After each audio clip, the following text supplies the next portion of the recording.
đã đến một vùng núi cao, gặp em trong rừng xa mẹn tình, sao rơi khắp ngàn hoa, nụ cười em nắng lên sưởi ấm đầm trời. Cơn gió vườn làng áng mây, mặt trời đã thơ thánh làm da hồng, những tia nắng sáng sớm hiền hòa, để lòng anh nhớ thương em từng đắm say. Hoa là nỗi rừng đôi má đã chơi, em dáng dỡ nỗi cao đời lòng, đôi bàn tay em trắng ngọc ngà, trên dòng nhớ buồn ta.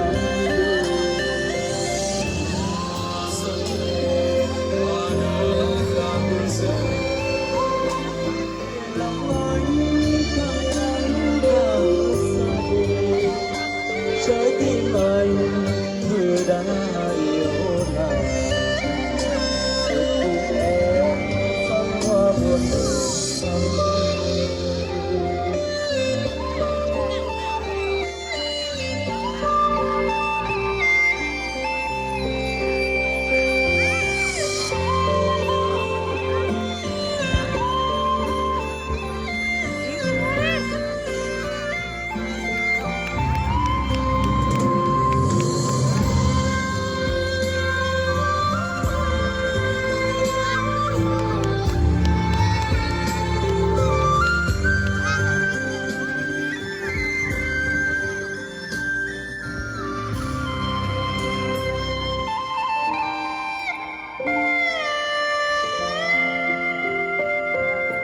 Nhìn cơn gió vườn làn áng mây,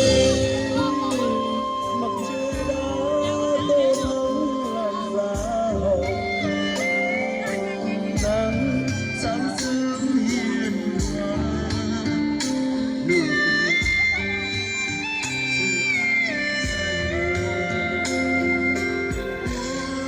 núi rừng nở lá đời,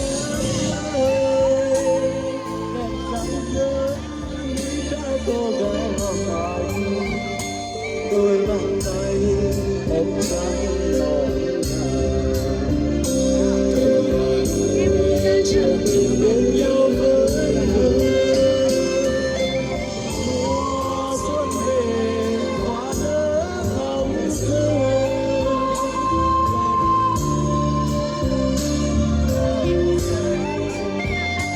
trái tim anh như đã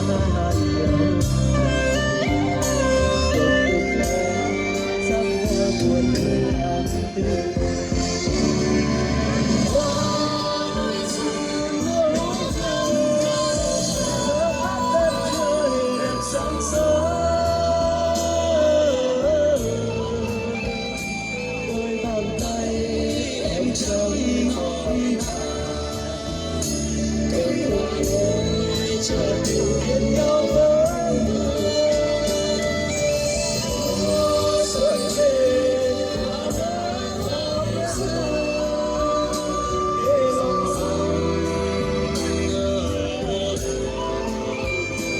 trái tim anh như đã yêu nàng, đừng cùng em sắc hoa buồn trái tim